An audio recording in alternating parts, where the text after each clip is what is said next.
Hello friends, I am Mr. SQL. I'm also known as Structured Query Language. You can call me SQL. I was developed in the 1970s by IBM researchers Raymond Boyce and Donald Chamberlain. But to know me more, you first gotta learn about data. What is data? Data is everywhere. In simple words, data can be information or facts related to anything.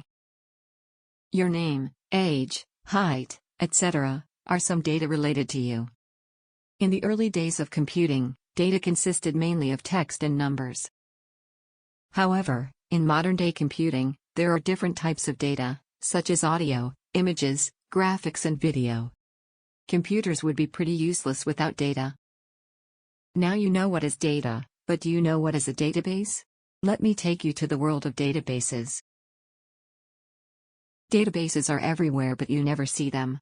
They are hidden behind tools and services that you use every day. Is it just a random collection of stuff all squeezed in together? No. Database is a systematic collection of data. It is structured and organized in a meaningful way. Ever wondered where Twitter and Facebook put their data? Yeah. It's all stored in a database. Where are the contacts in your mobile phone stored? Yup, in your database. But do you know who manages a database? If the database is a library full of data, then DBMS is like the all-knowing librarian. Database is a collection of data, while DBMS is a management system. DBMS helps in managing and organizing data efficiently. Database Management System, also known as DBMS, is a collection of programs which enables users to create a database, access the database, manipulate the data. It also provides protection and security to the database. Let's get to know the difference between DBMS and RDBMS.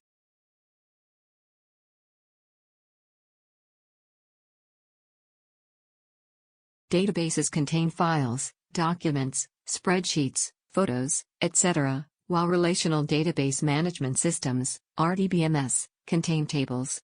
So they ain't the same thing. Majority of us fail to understand this key difference. Also, relational databases have a certain relation between the tables. Can a program be both DBMS and RDBMS? Yeah, buddy. Just make sure that it's capable of storing data in the form of files as well as tables. Most applications these days are both DBMS and RDBMS. A table contains rows and columns, and the bisecting cell is known as field. Horizontal rows are also known as records.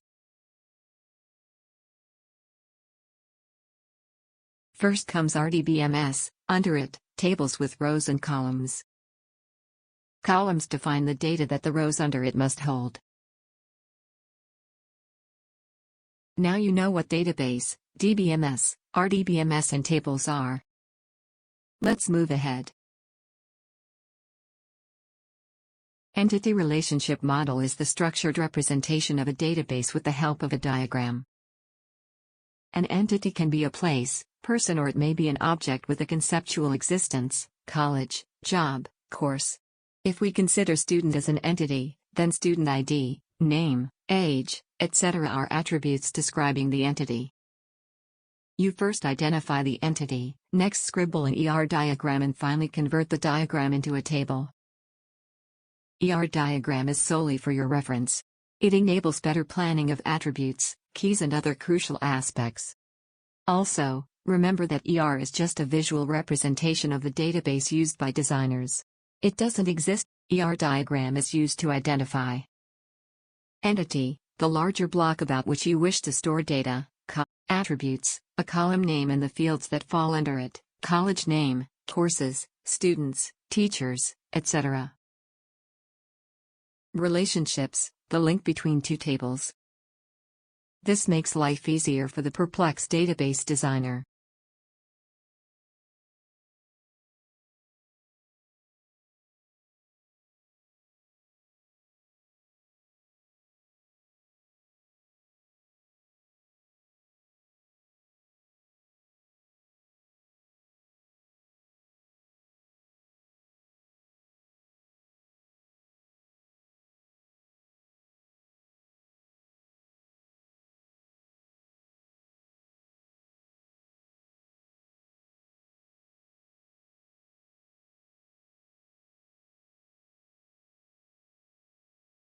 An attribute pushes you deeper into the table's properties.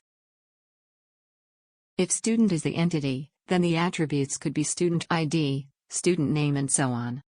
Attributes are like further classification of a table.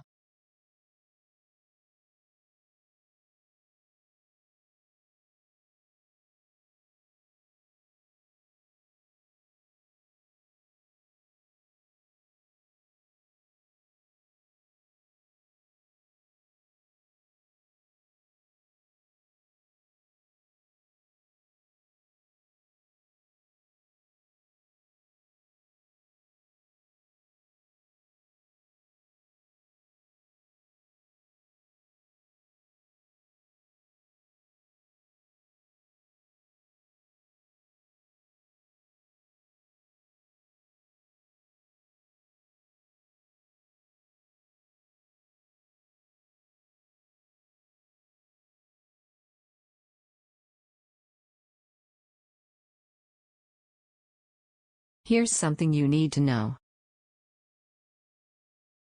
RDBMS contains a bunch of tables. All the tables under the RDBMS are interrelated.